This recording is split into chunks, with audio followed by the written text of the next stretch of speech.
काफी पुरानी बात है। जर्मनी के एक गांव में जॉन नाम का व्यक्ति अपनी पत्नी नील के साथ रहता था। उन दोनों पति पत्नी का कोई बच्चा नहीं था और उन्हें एक प्यारे बच्चे की कामना थी। बच्चे के लिए दोनों भगवान से रोज प्रार्थना करते थे। फिर एक दिन उनकी सभी प्रार्थनाओं का असर हुआ और नील गर्भवती हो गई। ये बात नील ने अपने पति जॉन को तुरंत बताई। इस खबर को सुनने के बाद दोनों पति पत्नी की खुशी का कोई ठिकाना नहीं रहा और वह भगवान का धन्यवाद करने लगे। जब से नील गर्भवती हुई तब से जॉन उसका अधिक ध्यान रखने लगा था। वह उसकी हर छोटी से छोटी मांग को पूरा करने लगा था। एक दिन दोनों साथ में खाना खा रहे थे, लेकिन नील को उसकी तबीयत कुछ ठीक नहीं लग रही थी, इसलिए वह अपने घर की बालकनी में हवा खाने के लिए चली जाती है। वहां उसकी नजर एक छोटे बच्चे पर पड़ती है, जिसे देखकर अपने पति से कहने लगी, डैश देखिए वो बच्चा कितना प्यारा है। जॉन ने भी कहा, हाँ सच में बहुत प्यारा है। उसके बाद नील ने अपनी दूसरी तरफ देखा तो वहां उसको रपुंज़ल के पत्तों पर पड़ी। वो बोली, वाह रपुंज़ल के पत्ते कितने ताजे और स्वादिष्ट लग रहे हैं, काश इन्हें मैं खा सकती। नील की बातों को सुनकर जॉन घबरा गया और कहने लगा, अरे ऐसा मत कहो, वो महल जादूगरनी गोथल का है, वहां जाने के बारे में सोचना भी नहीं, क्योंकि वो नामुमकिन है।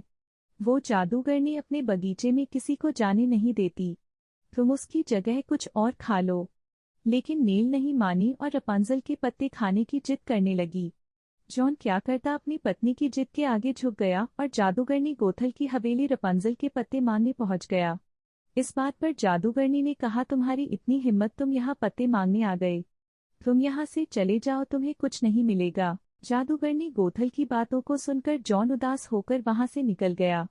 लेकिन उसके दिमाग में एक योजना आई।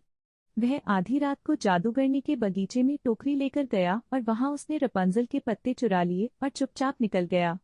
लेकिन उसे चोरी करती हुई जादूगरनी ने अपने हवेली की खिड़की से देख लिया था। अगले दिन जॉन ने नील को रपुंज़ल के पत्ते दिए तो वह बहुत खुश हो गई और उन पत्तों का सलाद बनाने लगी। जैसे ही नील ने वो सलाद खाने की तैयारी की, वैसे ही वहां वह जादूगरनी गोथल आ गई। उसने टेबल पर रपुंज़ल के पत्तों को देखा और वह जॉन पर चिल्लाने लगी। जॉन उसे देखकर बहुत डर गया और उससे माफी मांगने लगा। जॉन बोला, गोथल मुझे क्षमा कर दो, मैं बहुत मजबूर था। मेरी बीवी गर्भवती है और उसका रपुंज़ल के पत्तों को खाने का बहुत मन था। मैंने तुमसे पत्ते मांगे थे, लेकिन तुमने मुझे भगा दिया था। न चाह करके भी मुझे पत्ते चुराने पड़े। जॉन की बातों को सुनकर जादूगरनी बोली, तुमने मेरे रपुंज़ल के पत्तों को चुराकर बहुत बड़ी गलती की है। इसकी सजा तुम्हें जरूर मिलेगी, लेकिन तुम चाहो तो मेरी सजा से बच सकते हो। इसके लिए तुम्हें तुम्हारा बच्चा होने के बाद उसे मुझे दे देना होगा। इतना कहने के बाद जादूगरनी वहां से चली गई। जादूगरनी की बातों को सुनकर जॉन और नील बहुत घबरा गए और वो अपने बच्चे के पैदा होने के बाद उस शहर को छोड़ने की योजना करते हैं। कुछ समय बाद नील ने एक बहुत ही प्यारी सी बच्ची को जन्म दिया। बच्ची के पैदा होने के बाद नील और जॉन शहर से भागने लगते हैं, लेकिन उन्हें रास्ते में जादूगरनी गोथल मिल जाती है और उनकी बच्ची को लेकर गायब हो जाती है। नील और जॉन अपनी बच्ची को खोने के गम से बहुत रोते हैं। दूसरी तरफ जादूगरनी बच्ची का बहुत अच्छे से ध्यान रखती है। उसने उस बच्ची को रपुंज़ल नाम दिया था। रपुंज़ल के बड़े होते होते उसके बाल भी 2 गुना बड़े हो गए थे। जादूगरनी रपुंज़ल के बालों को संवार रही थी, तभी उसके गुरु वहां आ जाते हैं।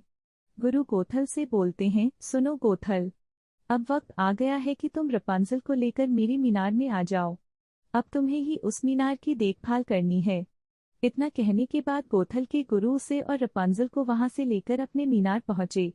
मीनार पहुंचने के बाद गोथल के गुरु ने उसे और रपुंज़ल को एक कमरे में बंद कर दिया और कहने लगे, गोथल अब मुझे आराम करना है, इसलिए तुम्हें ये मीनार संभालनी होगी। इसकी देखरेख अच्छे से करना। यदि मीनार को कुछ भी हुआ तो मैं तुम्हें कठोर सजा दूंगा। इस बात पर जादूगरनी गोथल बोली, गुरुजी आप परेशान न हो, मैं इस मीनार की देखभाल अच्छे से करूंगी। इसके बाद गोथल के गुरु वहां से चले गए। गुरुजी के वहां से जाने के बाद गोथल ने रपुंज़ल से बोला, मैं बाजार से कुछ सामान लेने जा रही हूँ, तब तक तुम महल की देखरेख करना। गोथल की बातों को सुनने के बाद रपुंज़ल ये सोचने लगती है कि वह इस मीनार से नीचे कैसे जाएंगी, यहाँ तो उतरने के लिए कोई सीढ़ी भी नहीं है। ऐसे में गोथल रपुंजल के लंबे बालों को मीनार से नीचे लटका देती है और कहती है, मैं तुम्हारे लंबे बालों के सहारे नीचे उतरूंगी और जब बाजार से वापस आऊंगी तब तुम्हें आवाज देकर बुला लूंगी। तब तुम अपने बाल मीनार से नीचे लटका देना ताकि मैं उसके सहारे ऊपर चढ़ सकूं। इस बात पर रपुंजल भी हामी भरती हुई बोली, ठीक है। रपुंजल के बालों के सहारे गोथल नीचे उतरती और बाजार चली जाती है। उसके बाद मीनार में अकेली रपुंजल खुद ही गाना गाने लगती है। इसी समय एक राजकुमार वहां से सैर करते हुए जा रहा था। तभी उसे रपुंजल की सुरीली आवाज सुनाई पड़ती है। उसकी आवाज को सुनकर राजकुमार सोच में पड़ जाता है कि ऐसी सुनसान जगह पर इतना मधुर गाना कौन गा रहा है। फिर क्या राजकुमार उस आवाज की ओर बढ़ने लगता है और तभी उसकी नजर मीनार पर पड़ती है। मीनार के पास पहुंचकर राजकुमार एक पेड़ के पीछे छिप जाता है और गाना सुनने लगता है। ऐसे में वो देखता है कि गोथल वहां पहुंचती है और रपुंजल से अपने बालों को नीचे लटकाने के लिए कहती है। फिर वह उन्हीं बालों के सहारे मीनार में ऊपर चढ़ आती है। राजकुमार ये सब देखकर आश्चर्य में पड़ जाता है। दूसरे दिन फिर राजकुमार वहां आता है और वही दृश्य दोबारा देखता है कि गोथल रपुंजल के बालों के सहारे नीचे उतरकर बाजार चली जाती है। जब गोथल थोड़ी दूर निकल जाती है तो राजकुमार नीचे से रपुंजल को आवाज देता है, रपुंजल, रैपुंज़ेल, तू अपने बालों को नीचे लटकाओ। ये सुनकर रपुंजल एक बार फिर अपने बालों को नीचे गिरा देती है। उसके बालों की मदद से राजकुमार मीनार में घुस आता है। अनजान राजकुमार को देख रपुंजल घबरा जाती है और पूछने लगती है, तुम कौन हो? ऐसे में राजकुमार उसे समझाते हुए कहता है, अरे तुम मुझसे डरो नहीं, मैं कोई चोर नहीं हूँ। मैंने तुम्हारा गाना सुना था इसलिए यहाँ आया हूँ। तुम बहुत मीठा गाती हो। ये बात सुनकर रपुंजल बहुत उत्साहित हो जाती है और फिर से गाना गाने लग जाती है। इसी तरह राजकुमार रोज रपुंजल से मिलने मीनार आने लगता है और दोनों को एक दूसरे से मोहब्बत हो जाती है। एक दिन रपुंजल ने अपने बारे में राजकुमार को बताया। वह कहने लगी, गोथल मेरी माँ नहीं है। उसने मुझे कैद करके रखा हुआ है और वो मुझे कहीं भी जाने नहीं देती है। रपुंजल की बातों को सुनकर राजकुमार उससे वादा करता है कि वह जल्द ही उसे उसके असली माता पिता से जरूर मिलवाएगा। ये कहने के बाद राजकुमार वहां से निकल जाता है, लेकिन उस दिन गोथल राजकुमार को मीनार से जाते हुए देख लेती है।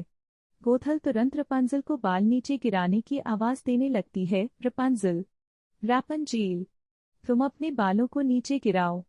फिर गोथल बालों की मदद से मीनार पर चढ़ जाती है। मीनार में घुसते ही गोथल रपुंजल पर चिल्लाने लगती है और कहती है, मैंने तो सोचा था कि मैं तुम्हें बाहरी दुनिया से दूर रखने में कामयाब हो गई हूँ, लेकिन ऐसा बिल्कुल नहीं है। गोथल बेहद गुस्से में थी और उसने गुस्से में ही रपुंजल के सारे बाल कैंची से काट देती है और फिर उसे एक सुनसान रेगिस्तान में छोड़कर आती है। इन बातों से अनजान राजकुमार अगले दिन रपुंजल से मिलने मीनार के पास पहुंचा और रपुंजल को आवाज देता है, रपुंजल, रपुंजल, तुम अपने बालों को नीचे गिराओ। रोज की तरह बाल तो नीचे आते हैं और वह उन्हें पकड़कर मीनार चढ़ भी जाता है। लेकिन वहां का दृश्य देखकर वो भौचक्का रह जाता है, क्योंकि वहां रपुंजल की जगह गोथल थी। उसे देखते ही राजकुमार पूछता है, रपुंजल कहाँ है? गोथल बोली, तुम जिस रपुंजल को ढूंढ रहे हो वो अब यहाँ नहीं है। उसके बाद गोथल राजकुमार को मीनार से नीचे धक्का दे देती है और राजकुमार बुरी तरह से जख्मी हो जाता है। लेकिन उसके बावजूद वो हार नहीं मानता और अपने सैनिकों के साथ रपुंजल को ढूंढने के लिए निकल पड़ता है। कुछ समय तक भटकने के बाद राजकुमार उसी रेगिस्तान के पास पहुंचता है जहां गोथल ने रपुंजल को छोड़ा था। तभी उसे रपुंजल के गाने की आवाज सुनाई देती है। राजकुमार खुशी खुशी गाने की आवाज की तरफ बढ़ने लगता है। कुछ दूर जाने के बाद उसे रपुंजल मिल जाती है।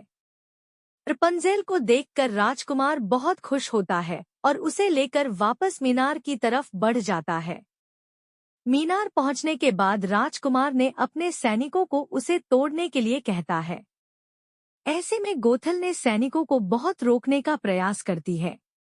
इन सब के बाद राजकुमार रपुंजल को अपने साथ अपने महल ले आता है और वहां वह उसे उसके असली माँ बाप से मिलवाता है। अपने असली माता पिता से मिलकर रपुंजल की खुशी का कोई ठिकाना नहीं था। रपुंज़ेल ने राजकुमार को इसके लिए धन्यवाद दिया और इसके बाद सभी लोग एक साथ खुशहाल जीवन व्यतीत करने लगे। कहानी से सीख। रपुंज़ेल की इस कहानी से हमें ये सीख मिलती है कि हमें कभी किसी का बुरा नहीं सोचना चाहिए और न ही किसी के साथ बुरा करना चाहिए, क्योंकि बुरे का अंत हमेशा से बुरा ही होता है।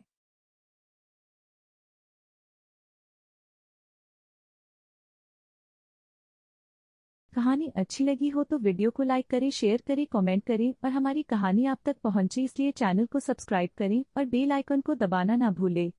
कहानी को सुनने के लिए धन्यवाद।